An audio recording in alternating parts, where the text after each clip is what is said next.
Now, my examples so far require some knowledge of cricketing technicalities.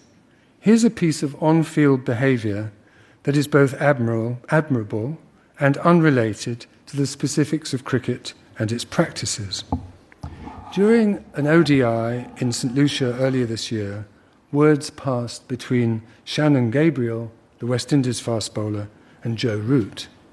It transpired that Gabriel said to Root, "Why are you smiling? Do you like boys?"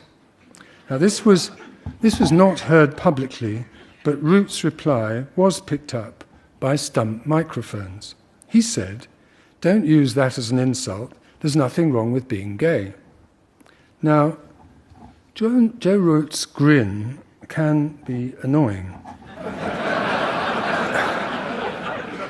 Opponents may experience him as laughing at their misfortune, and you may remember that late in the evening, after England won the Test match at Edgbaston in 2015, David Warne allegedly threw a punch at Root, who he felt was mocking the Australians either by smiling provocatively or by wearing an Australian hat as a wig.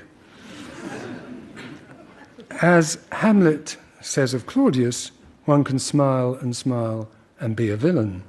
Not, of course, that I'm saying Root is a villain, or was, or that any of that would justify retaliation.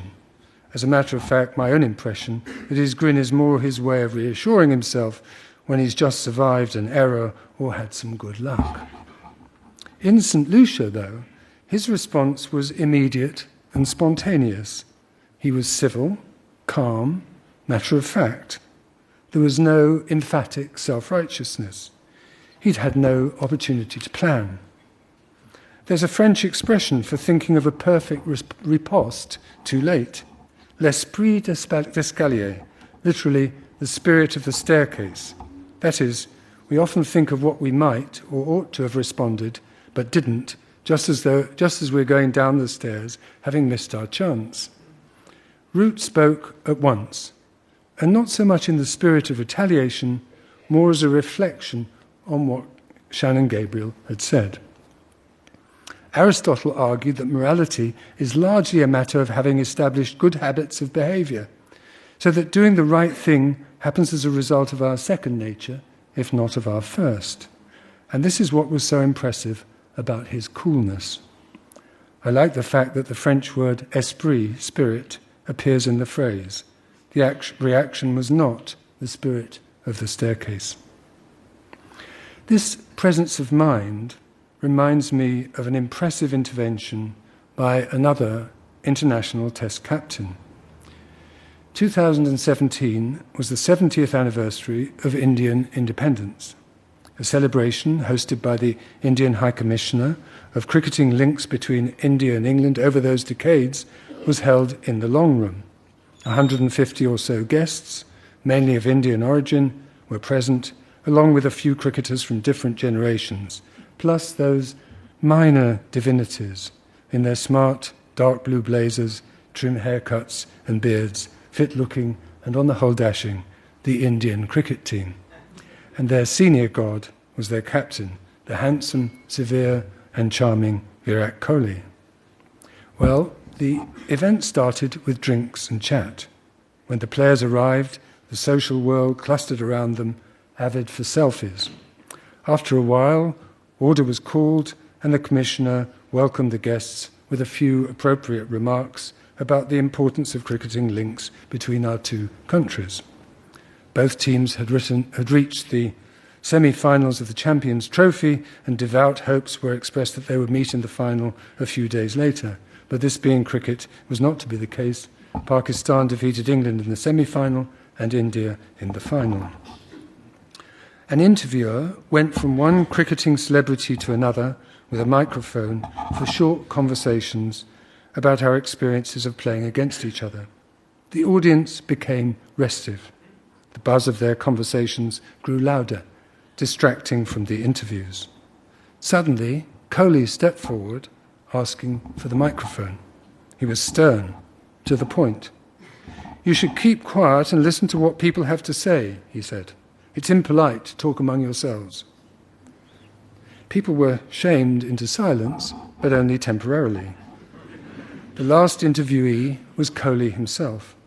For a second time, he spoke forthrightly about the rudeness of the guests, before acquitting himself admirably, with modesty and frankness, in the more ordinary aspect of his role as India's captain and spokesman. I was impressed. It's one thing to respond to questions when given the floor and the microphone. One's right and duty to speak has been formally announced. It's quite another to have the chutzpah to interrupt the flow of the programme, not to mention the flow of increasingly irritating conversations, without invitation. Kohli showed a natural authority and initiative. He was clearly at ease with the mantle of leadership. He was a man with an independent mind. Several aspects of his personal charisma, including articulacy and passion, were plainly observable. On the field, too, his presence is palpable. He's keen, lean, dynamic, totally involved. Watch Kohli, and you sense from his reactions a great deal about the way the game is going. He wears his emotions on his sleeve. As was the case with Viv Richards, it's hard not to look at him when he's in the field. Along with passionate desire and high standards, he expresses both the communal team pleasure of joint success and the desolation of disappointment. If he believes the opposition have behaved badly, he will there and then, or at a press conference later, speak his mind bluntly, as he did at the High Commissioner's party. As a leader, Kohli is aggressive, sometimes brash. He lives by and expects from his team a strong work ethic. He demands attention to detail. He's an excellent example of fitness himself, notably in turning every single into a two, if at all possible, especially when chasing a target. Less athletic partners may be run off their feet. I suspect he has little patience with laziness. Tactically, he's shrewd and inventive, looking for opportunities to attack. As a batsman, his run hunger is apparent. He's hawk-eyed, quick-witted, quick-footed, all energy. His conversion rate in turning 50s into hundreds, 53.8% not long ago, was second to Bradman's 69%. Root's recently was 25%. He has stamina, drive, and persistence.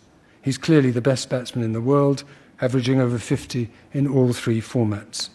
The editor of Wisden India, Suresh Menon, noting his extraordinary ability to make use of the classical alongside the innovative, even in the shortest form of the game, wrote, "His understanding of space and time is unrivaled. He's an Einstein among batsmen." Now, Root's remark in Trinidad and Kohli's behaviour at Lord's both exemplify the fact that there are no rules for this kind of courage. Cricket, a series of contests between two protagonists in the context of the team, reveals character, whether we like it or not. Situations crop up out of the blue without previous scripting. And that's one element in the appeal of cricket, perhaps even more than the sport in general, because of the vast differences of roles and the time that a cricket game reveals itself over. Playing cricket well calls for many personal qualities, for patience and restraint, as well as for emotion and spontaneity. No two situations are precisely alike. Courage is both habitual and creative, and the tempo of the traditional game encourages us to reflect on our misdemeanours and inadequacies.